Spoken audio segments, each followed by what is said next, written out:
मला या नित्याला आणि निल्याला सांगायचं आहे, लाज आणि आबरू कुठं घाण ठेवली? हे निल्या आणि नित्या हे बेवड्या अवलादीनो, तू सांगील ना तिथं आम्ही येतो. तुझं ती कणकुली काय तुझ्या बापाचं नारायण राणेच्या नावावर लिहिले का रे नित्या राण्या? तुझी लायकी आहे का रे? शेंबड्या हे दारुड्या हे गांजड्या.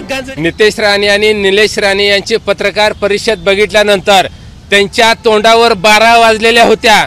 त्यांची थोबाड पाक अशी तोंड त्यांची चेचल्यासारखी झालेली होती. याचं कारणच असं होतं की शिवसेना पक्षप्रमुख माननीय उद्धव साहेबांची सभाच अशा झाल्या की त्यांच्या ढुंगणाला बुडबुडे आल्या. या नितेश राणेनं आणि निल्या राणेने याने उद्धव साहेबांवर खालच्या पातळीत टीका केली. मला या नित्याला आणि निल्याला सांगायचं आहे, अरे तुम्ही उद्धव साहेबांची DNA टेस्ट करायला निघाला, आदित्य साहेबांची करायला निघाला. अरे नित्या आणि निल्या, तुमची तोंड म्हणजे तुमची थोबाड कुणासारखी आहे? तुझा बाप नारायण राण्यासारखी तर आहे का? अरे मातोश्री मध्ये काम करणारा थप्पा त्याच्यासारखी तुम्ही दिसताय आणि तुम्ही दुसऱ्याला टोमणं मारताय. अरे अपघातामध्ये जन्मलेल्या नेपाळी अवलाद नित्या आणि निल्या, तुम्ही उद्धव साहेबांवर बोलता हो रे? तुमची अवकात काय रे? नीच माणसानं लाज आणि आबरू कुठं घाण ठेवली? तुम्हाला सांगतोय, एवढी जर मस्तीने माज आली ना, हे निल्या आणि नित्या हे बेवड्या अवलादीनो, मस्तीवान बोकडानो, कुठे यायचं सांग रे नित्या आणि निल्या. आम्ही तिथं येतो ना, तर तू सांगील ना तिथं आम्ही येतो, नसेल तर आम्ही सांगेल तिथे येऊ दे. नाही जर तुझं थोबाड फोडून काढले तर नाव शिवसेनेचं नाही, लक्षात ठेव. निलेश राणे स्वतः सभा घेणार आहेत भारत जाधव यांच्या मतदारसंघामध्ये आणि तिथं जाऊन आम्ही उत्तर देऊ आणि भारत जाधव यांची लायकी काय ते सांगू, अशा पद्धतीनं निलेश राणे म्हणतात. त्यांना काय? अरे निल्या राण्या, पहिलं ना तुझं बघ येड्या अकलीच्या कांद्या. काय रे तुला कळतंय? तू त्या भास्कर जाधव नादा लागतोय रे. अरे भास्कर जाधव एकदा टेजवर चढल्यावर ना तुझा धुळा करून टाकते. आणि तू नित्या आणि निल्या राण्या, मुळात तुमचं काय झालं माहितीये का? खुडूक कोंबडी सारखं झालंय रे. खुडूक कोंबडीने साहेब येऊन गेल्यानंतर ना तुम्ही नुसतं कुई कुई करायला दम नाही राहिला, दम. अरे नित्या आणि निल्या, अरे तुम्ही नाच्या तमाशातला आणि वर तोंड करून बोलतोय ह्याची DNA करा. अरे तुझी करणार DNA टेस्ट. तू कुणाची अवलाद आहे? तू कुणाची पैदास आहे? ए नित्या आणि निल्या, पहिले ती तुम्ही सांगा. तुम्ही नेमकं नारायण राणेची जर पैदास आहे का? तुम्ही नारायण राणेची अवलाद आहे का? हे पहिलं महाराष्ट्राला सांगा. अरे तुम्ही नेपाळ मध्ये पैदा झालेली अवलाद आणि इथं महाराष्ट्राचं राजकारण नासवायला लागलाय.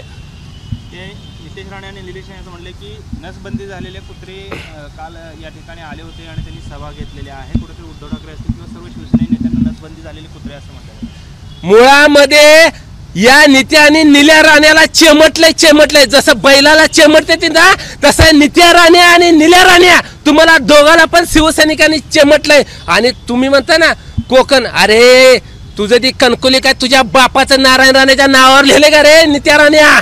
तुमच्या बापाच्या नावावर आहे काय? अरे तुमची जर तू सांगत होता ना साहेब असं बोलले तर उद्धव ठाकरे तसं करतो, मग कुठं शिपूट घालून पळून गेला होता? तू कुठं गेला होता पळून? तू बिळात जाऊन बसला होता अंधाराच्या खोलीत आणि साहेब गेल्यावर तोंडावर 12 वाजले तर कशा तसं एवढं सुरकुतल्याला थोबाड घेऊन बाहेर येऊन बोलतो होय रे तो? नाही, त्याने असं देखील म्हटलेलं आहे की ठाकरे कुटुंब काय आहे सगळ्याला माहिती आहे. सुना भावंड कुठे आहेत, ऐश्वर्या ठाकरे जे आहे तो कोणाचा मुलगा आहे, DNA तपासा तुम्ही. कारण मी तेच सांगतोय, ठाकरे कुटुंबावर बोलायची तुझी अवकात नाही नित्या राण्या आणि निल्या राण्या. अरे तुम्ही दोघं कुणाची अवलाद आहे सांगा? तुम्ही दोघं नेपाळी आहात. तुम्ही तुमच्या घरी काय थप्पा येत होता होय रे?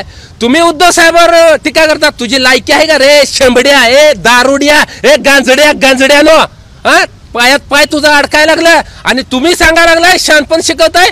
उगा जाऊ दे म्हणून ग बसलो तर खालच्या पातळीवर जाऊन तुम्ही यापुढे जर असं बोलता ह्याच्यापेक्षा खालच्या तुझ्या देखील घरातली काढल्याशिवाय आम्ही आता स्वस्त बसणार नाही. तुमच्या देखील बायकाचं काढल्याशिवाय आम्ही आता ग बसणार नाही. ते असं म्हणतायत की जर आमच्या वडिलांवर बोलायचं थांबलं नाही तर उद्धव ठाकरेंची आई बहीण सुद्धा आम्ही काढू, त्याला देखील कमी राहू. अहो त्याला माहित नाही अजून आम्ही काय चीज आहे. तू निसता आता इथून पुढे उद्धव साहेबाला अरे रावायची भाषा करच. तुला नाही जर 12 बैलाचा चौऱ्या नांगर लावला नांगरा सगट तर नित्याने निल्या, लक्षात ठेव. तुम्ही ब्या करून हातभर जीभ बाहेर काढली पाहिजे, अशा पद्धतीत तुम्हाला आता उत्तर आहे. तुमचं आता लय झालंय.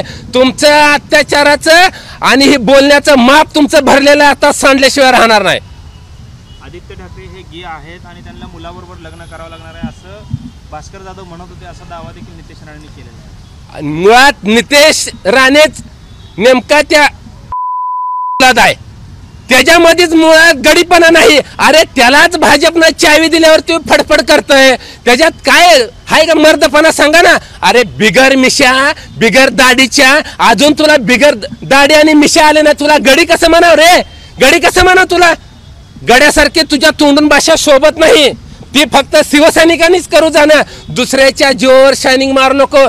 तू कसं झालं माहितीये का नित्या, आता तू भाजपची चावी झालाय. तू भाजपवाल्यांनी जेव्हा तुला चावी द्यावं तेव्हा तुझं तडफड करते, मग घरी जाऊन तू ट्रायल करणार नेमका गडी आहे का मर्द आहे बघायला. अशी तुझी परिस्थिती आहे.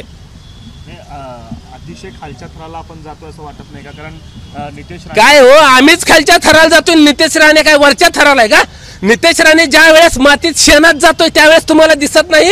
नितेश राणे शेण खातोय, शेण म्हशीचं गायचं शेण खातोय त्यावेळेस तुम्हाला दिसत नाही. सगळा महाराष्ट्र वैतागला या राणे कुटुंबाला. अक्षरशः राणे कुटुंब जर घावलं बिवलं कुठं ना तर चिक्कल तोडवलं ह्या नित्याला आणि निळ्याला हाणल्याशिवाय सोडणार नाहीत लोक. कुठेतरी थांबलं पाहिजे राजकारणाची भाषा असं वाटत नाही. आम्हीच थांबायचं. त्यांना काय टोचताय, त्यांच्या काय तोंडाला लगाम घालता येत नाही, त्यांना कुठं थांबवता येत नाही का? आम्ही काय थांबायचं? आम्ही अजिबात थांबणार नाही. आता त्यांनी एक पाऊल पुढे उचललं, आम्ही 4 पाऊल त्याच्या अंगावर गेल्याशिवाय राहणार नाही. आणि हे म्हणताय ना गाबड, ए नित्या आहे गाबड्या निल्या आणि नित्या, तुम्ही काय म्हणता रे? उद्धव साहेबाला शिपाई करण्याला लायकी ना. अरे चक्रम हे लाजाबरू सोडलेल्या बेअकलीच्या कांद्या निल्या नित्या. अरे तुम्हाला उकंड्यावरचा कचरा उचलायला पण कोण ठेवत नाही, हे तुमची लायकी आहे. उग मेलेलं मड्यासारखं तुमचं काम झालंय. भाजपच्या जीवावर उगा हाय तेवढं तर